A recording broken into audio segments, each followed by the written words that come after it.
로잔과 함께하는 말씀 묵상 사도행전 2024. 안녕하세요. 청주 상당교회를 섬기는 안광복 목사입니다.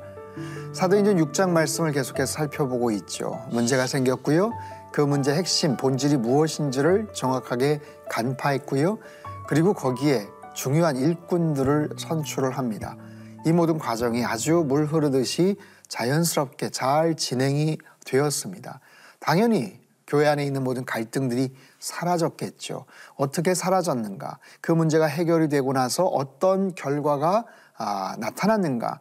오늘 본문 7절은 굉장히 중요한 의미가 있습니다. 자, 7절 말씀. 하나님의 말씀이 점점 왕성하여 예루살렘에 있는 제자의 수가 더 심히 많아지고 허다한 제사장의 무리도 이 도에 복종하니라. 7명의 일꾼들이 세워지고 사도들은 기도와 말씀 전하는 일에 전념을 했고 서로의 역할 분배가 잘 되었고 소통이 잘 되었고 권위와 질서가 잘 세워졌고 그 이후에 어떤 일들이 벌어지는가? 문제가 해결이 되는 거예요. 성령과 지혜가 충만했던 사람, 또 칭찬받았던 7 집사, 7 사역자들이 왕성하게 그 역할들을 또 잘 했겠죠. 그런 상황 속에서 하나님의 말씀이 이제 점점 더 왕성해져 갔다라는 겁니다. 더 많아졌다라는 거죠. 제자의 수가 그 결과 더 많아졌고 심지어는 허다한 제사장의 무리도 이도에 복종했다라는 거예요. 본문을 보면 왕성해졌다, 많아졌다, 복종했다. 이 세 가지의 동사가 미완료 과거 시제인데 즉 말씀이 전파되고 교회의 부흥이 계속해서 이루어졌다는 거예요. 멈추지 않고 계속해서 진행이 되었다. 그리고 특별히 이 부분에 대한 내용은 사도행전 끝까지 28장까지 5번이나 계속해서 반복이 되는 아주 중요한 내용입니다. 즉 한 번 부흥한 하나님의 말씀의 능력과 그 역사들이 멈추지 않고 계속해서 이루어졌다. 말씀이 계속해서 흥왕해졌다. 교회의 부흥이 계속해서 이루어졌음을 우리에게 상기시켜 줍니다. 여러분 6장의 이 사건은 굉장히 중요한 의미가 있어요. 뭐냐 하면 한 번의 위기를 어찌저찌 해서 잘 넘어갔다라는 것이 아니라 그것이 계기가 되어서 교회가 계속해서 부흥하고 성장했는데요. 심지어 수많은 제사장들이 그 믿음에 순종했다라고 이야기를 해요. 여러분 정말 믿겨지지가 않죠. 그 당시에 그 제사장 직책을 가진 사람이 수천 명이나 되었다고 이야기를 하네요. 그런 상황 속에서 각자가 종교적인 특별한 역할들을 맡고 있지만 좀 그런 여러 가지 차이들이 좀 있었던 것 같아요.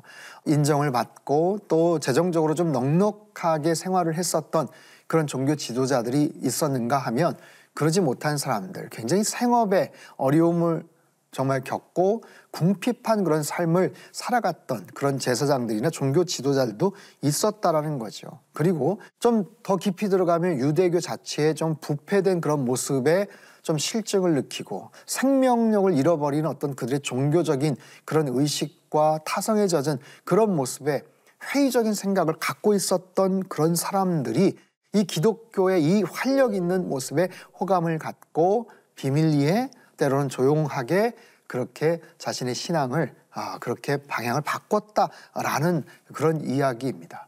어찌됐든 이 한 가지 이야기만 봐도 이 교회의 영향력, 그 파급력, 복음이 얼마나 정말 힘있게 왕성하게 전파가 되었는지를 우리에게 가르쳐주고 있는 그런 대목입니다. 여러분 1절부터 7절까지 이 내용이 하나의 세트인데 교회가 문제가 생기죠. 그 문제의 핵심은 뭡니까? 원망이었습니다. 원망은 뭐예요? 사람의 말이죠. 사람의 말, 사람의 수군거림, 사람의 투덜거림, 인간의 말들이 투덜거리고 원망하는 것들이 교회 안에 점점 더 확산이 될 뻔했었는데 그 위기를 잘 극복을 합니다. 그러고 나니까 어떻게 돼요? 하나님의 말씀이 왕성해졌더라. 하나님의 말씀이 왕성해졌더라. 하나님의 말씀이 그 교회를 주도하게 되더라라는 거예요. 여러분 이것은 대단히 중요한 그런 의미가 있습니다. 하나님의 말씀이 우리 교회 안에 이렇게 왕성해지고 있는가? 한국 교회를 하나님의 말씀이 주도하고 있는가? 소천하신 팀 켈러 목사님께서 하셨던 아주 중요한 그런 메시지를 저는 기억을 합니다. 뭐냐 하면 The word of God, 하나님의 말씀이 should dominate your church. 당신의 교회를 장악하게 하라. 지배하게 하라. 하나님의 말씀이 당신의 교회를 주도하게 하라. 장악하게 하라. 지배하게 하라. 그럼 굉장히 중요한 메시지죠. 여러분, 교회는 하나님의 집입니다. 하나님의 말씀이 당연히 흥왕해야 되고 하나님의 말씀이 살아 역사해야 되죠. 여러분, 교회는 어떻습니까? 코로나 상황 속에서 힘들고 어렵다고 하지만 가장 먼저 체크해야 될 것, 우리 교회는 하나님의 말씀이 주도하고 있는가? 아니면 사람의 말들이 너무 많은가? 여러분, 사람의 말들이 줄어들고 세상의 말들이 잠식되면서 오히려 하나님의 말씀이 압도적으로 우리 교회를 가득 채우고 그 하나님의 말씀이 힘있게 우리 교회를 리딩하는, 이끌어가는 그런 교회가 되어야 될 것입니다. 그런 교회로 하나님 앞에 바르게 세워지고 그렇게 해서 하나님의 영광과 하나님의 원하시는 그 꿈들을 향해 달려나가는 우리 모든 성도님들, 섬기시는 교회 다 되시기를 주님의 이름으로 축복합니다. 기도하겠습니다.